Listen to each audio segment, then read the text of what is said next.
আসসালামু আলাইকুম ওয়া রাহমাতুল্লাহ। প্রিয় দর্শক, ভারতের নিজের মাটিতে সংখ্যালঘু মুসলিম সম্প্রদায়ের ওপর অসংখ্য নির্মমতার ঘটনা ঘটে চলছে। ভারতের দ্বিচারিতা নিন্দনীয় এবং আপত্তিকর, বললেন আসিফ নজরুল।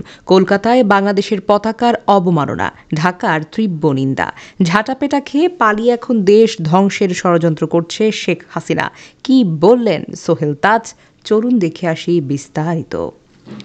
অন্তর্বর্তীকালীন সরকারের আইন উপদেষ্টা অধ্যাপক আসিফ নজরুল বলেছেন, ভারতের নিজের মাটিতে সংখ্যালঘু মুসলিম সম্প্রদায়ের মানুষের উপর অসংখ্য নির্মমতার ঘটনা ঘটে চলছে।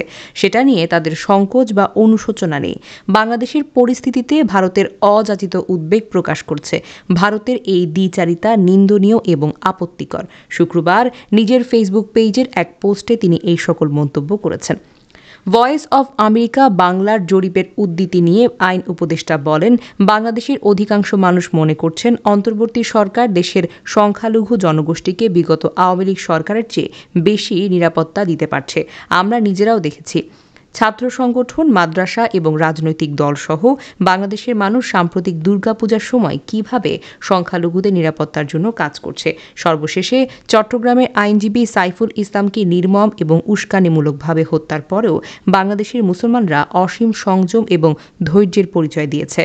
আইন উপদেষ্টা আরও বলেন, এরপরও বাংলাদেশের পরিস্থিতির ওপর ভারতের অযাচিত উদ্বেগ প্রকাশ যেন থেমেই নেই। ভারতের নিজের মাটিতে সংখ্যালঘু মুসলিম সম্প্রদায়ের মানুষের ওপর অসংখ্য নির্মমতার ঘটনা ঘটে চলছে, অথচ সেটা নিয়ে তাদের কোনো সংকোচ বা অনুশোচনা নেই। এদিকে ভারতের পশ্চিমবঙ্গের রাজধানী কলকাতায় বাংলাদেশের ডেপুটি হাই কমিশনারের বাহিরে সংঘবদ্ধ এবং সহিংস বিক্ষোভের ঘটনায় গভীর উদ্বেগ প্রকাশ করেছেন বাংলাদেশ সরকার। গতকাল বৃহস্পতিবার বিকেলে বঙ্গীয় হিন্দু জাগরণ নামে একটি স্থানীয় সংগঠন এই বিক্ষোভটি আয়োজন করে। সেখানে জাতীয় পতাকা অবমাননা এবং প্রধান উপদেষ্টার কুশপুত্তলিকা পোড়ানো হয়। এসব ঘটনার তীব্র নিন্দা জানিয়েছে ঢাকা। একই সঙ্গে কলকাতায় বাংলাদেশের ডেপুটি হাই কমিশন এবং ভারতে বাংলাদেশের অন্যান্য কূটনৈতিক মিশনের পাশাপাশি কূটনৈতিক এবং অকূটনৈতিক সদস্যের নিরাপত্তা নিশ্চিতের জন্য ভারত সরকারের প্রতি আহ্বান জানিয়েছে। আজ শুক্রবার পররাষ্ট্র মন্ত্রণালয় থেকে এক বিজ্ঞপ্তিতে এই সকল আহ্বান জানানো হয়। বিজ্ঞপ্তিতে উল্লেখ করা হয়, বাংলাদেশ সরকার গভীর উদ্বেগের সঙ্গে উল্লেখ করেছে, কলকাতায় বাংলাদেশ ডেপুটি হাই কমিশনের বাহিরে গতকাল বিকেলে কলকাতায় একটি হিন্দু সংগঠন বঙ্গীয় হিন্দু জাগরণ দ্বারা সহিংস বিক্ষোভ হয়েছে। সেই সময় বিক্ষোভকারীদের একটি বড় দল আয়োজিত সমাবেশ এবং বিক্ষোভ থেকে সহিংস হয়ে ওঠে। বিক্ষোভকারীরা পুলিশ ব্যারিকেড ভেঙে বাংলাদেশ ডেপুটি হাই কমিশনের সীমানায় পৌঁছায়। তারা বাংলাদেশের জাতীয় পতাকায় আগুন দেয় এবং বাংলাদেশের সরকারের প্রধান উপদেষ্টার কুশপুত্তলিকা দাহ করে। পরিস্থিতি বর্তমানে নিয়ন্ত্রণে আছে বলে মনে হলেও ডেপুটি হাই কমিশনের সব সদস্যের মধ্যে নিরাপত্তাহীনতা বিরাজ করছে। বাংলাদেশ সরকার বাংলাদেশের জাতীয় পতাকা অবমাননা এবং প্রধান উপদেষ্টার কুশপুত্তলিকা পোড়ানোর জঘন্য কাজের জন্য তীব্র নিন্দা জানায়। ভবিষ্যতে এই ধরনের ঘটনা যাতে না ঘটে সেই জন্য প্রয়োজনীয় ব্যবস্থা গ্রহণের জন্য বাংলাদেশের সরকার ভারত সরকারের প্রতি আহ্বান জানায়। বাংলাদেশের প্রথম প্রধানমন্ত্রী তাজ উদ্দিন আহমেদের ছেলে এবং সাবেক স্বরাষ্ট্র প্রতিমন্ত্রী সোহেল তাজ আওয়ামী লীগের সভাপতি এবং সাবেক প্রধানমন্ত্রী শেখ হাসিনাকে ইঙ্গিত করে কঠোর সমালোচনামূলক পোস্ট করেছেন। বৃহস্পতিবার সকালে নিজের ব্যক্তিগত ফেসবুক আইডিতে এই সকল স্ট্যাটাস দেন তিনি।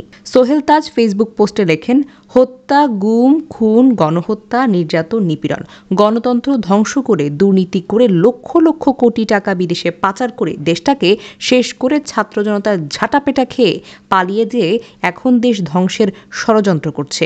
তিনি লেখেন, কত বড় নির্লজ্জ বেহায়া হলে দেশটাকে এক মুহূর্তের জন্য শান্তিতে থাকতে দেবে না সে। প্রথমে ডিজিটাল জুডিশিয়াল কুয়ের চেষ্টা, তারপর একের পর এক অপচেষ্টা, আনসার বাহিনী দিয়ে, ব্যাটারি রিকশা, নূর হোসেন দিবস, ট্রাম্প কার্ড, ঋণ দেওয়ার প্রলোভন, এই সকল দেখিয়ে শাহবাগে মানুষের জমায়েত করার চেষ্টা, বিভিন্ন কলেজে বিশৃঙ্খলা সৃষ্টি করা, আবার ধর্মীয় সম্প্রীতি নষ্ট করে লাশের উপর ক্ষমতায় ফিরে আসার চেষ্টা। এতে তিনি মুক্তিযোদ্ধা মতিউর রহমান রেন্টুর লেখা আমার ফাঁসি চাই এবং অন্তরালের হত্যাকারী প্রধানমন্ত্রী, এই দুই বইটি পড়ার জন্য সবাইকে অনুরোধ করেছেন। তিনি আরও লেখেন, নীতি আদর্শ বিচ্যুত খারাপ মানুষের প্রশংসা আমার কোনো প্রয়োজন নেই। আমি আপনাদেরকে চিনি,